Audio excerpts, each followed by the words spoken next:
Hey guys, welcome to Boxing Squared for boxing news and views from around the internet. Anthony Joshua has reclaimed his heavyweight titles, getting a clear-cut decision over Andy Ruiz Jr. in the rematch in Saudi Arabia. 118-110, that was on two cards, and 119-109. I thought that was a bit wide.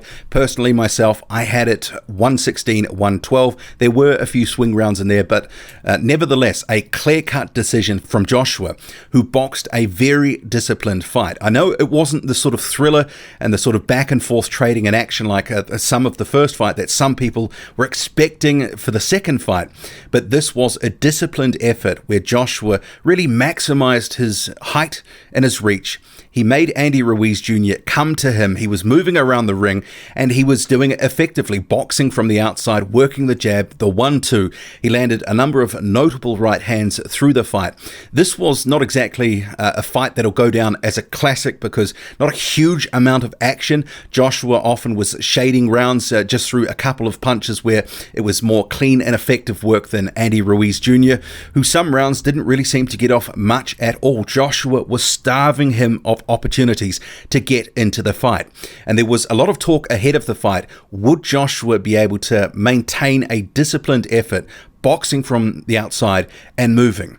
And I think the answer is conclusively yes. His back foot game has been confirmed as one that he is obviously developing and evolving, but it was an effective strategy against Andy Ruiz Jr. There were shades of what Joseph Parker did in his fight with Andy Ruiz Jr.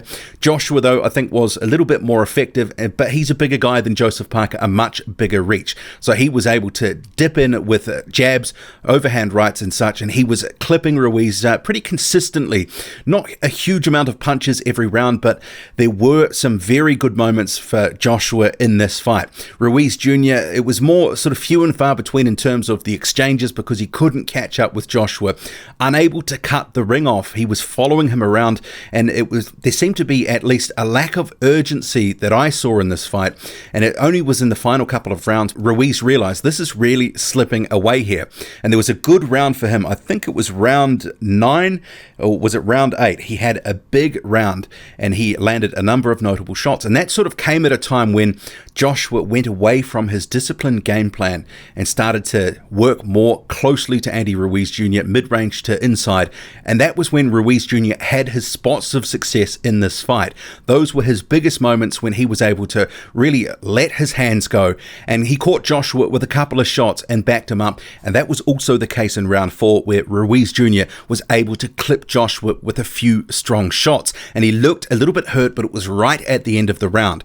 But after that, Ruiz was unable to capitalize. The 60 seconds between rounds gave Joshua time to recover. He was back on his bike and on the move, and he looked recovered, and I gave him that 5th round. It was a case that Joshua starved him of those opportunities. Ruiz, for the most part, was following Joshua. He was not really sort of racing in. He was looking for counter opportunities, but Joshua was not providing those. So he was nullifying Ruiz's best work. He's a very good counterpuncher. We saw that in the first fight, and he just took a lot of that away from Andy Ruiz Jr.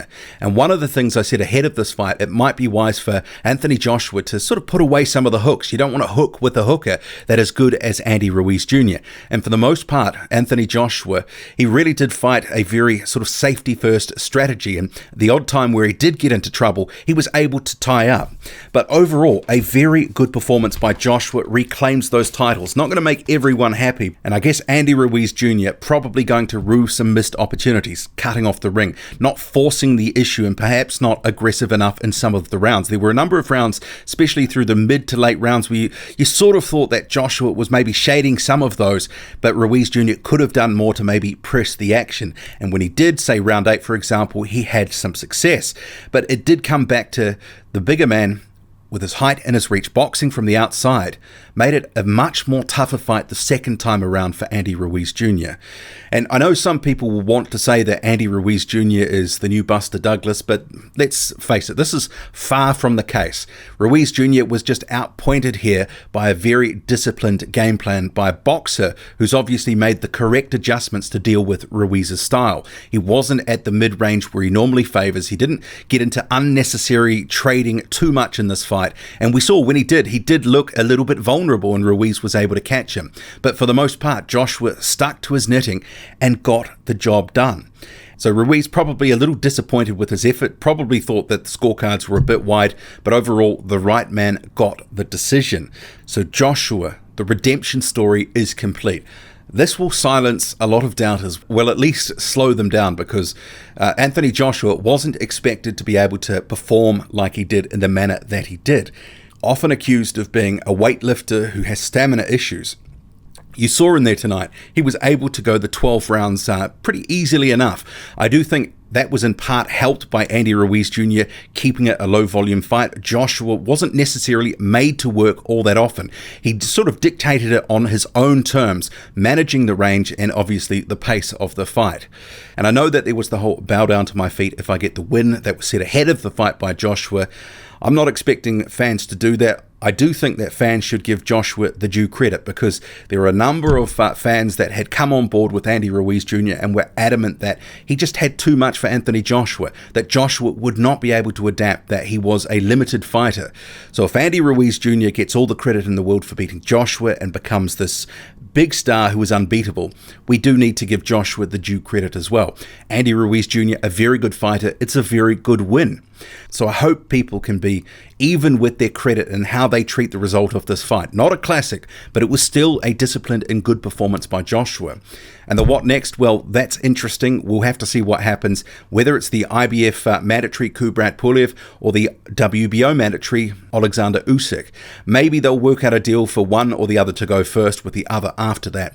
So still some water to flow under the bridge about what happens next and the order of things. But Joshua, on the strength of this performance, very good win. Now a two-time heavyweight champion of the world.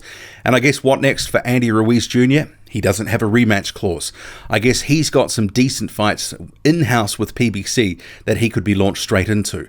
You know, one fight I wouldn't mind seeing is him versus Adam Kovnatsky. And that there could really be a good litmus test for Kovnatsky, for example, because he is trying to work his way to a world title shot.